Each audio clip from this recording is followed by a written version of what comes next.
Magandang umaga po sa ating lahat, mga kapatid. Magandang umaga po, Father. Araw ng Huwebes sa ika-29 na linggo sa karaniwang panahon at nagpapatuloy tayo sa pakikinig sa sulat ni Apostol San Pablo sa mga taga-Roma. At ngayon, ipinapaalaala niya sa atin kung papaanong sa buhay natin sa mundong ito, ang dapat na pinapahalagahan natin ay ang mga bagay na makadiyos. Mga bagay na espiritual na siyang maghahatid sa atin sa buhay na walang hanggan.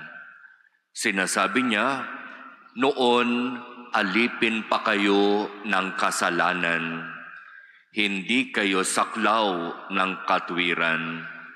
Ngunit ano nga ang napala ninyo sa mga bagay na iyon na kinakahiya ninyo ngayon?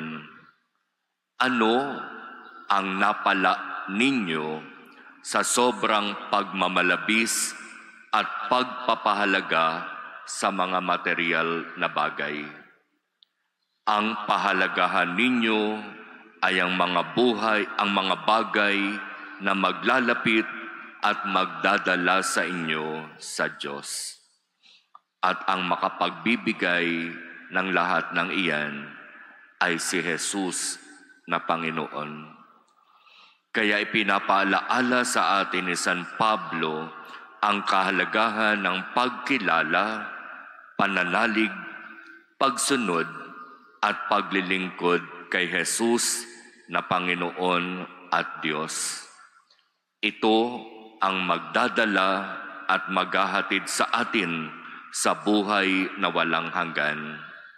Habang ang kasalanan ang siyang maghahatid sa atin sa kapahamakan at sa kaparusahang walang hanggan.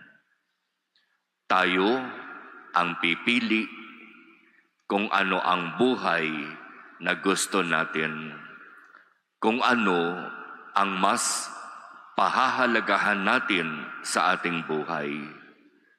Mga bagay na material o mga bagay na espiritual. Amen.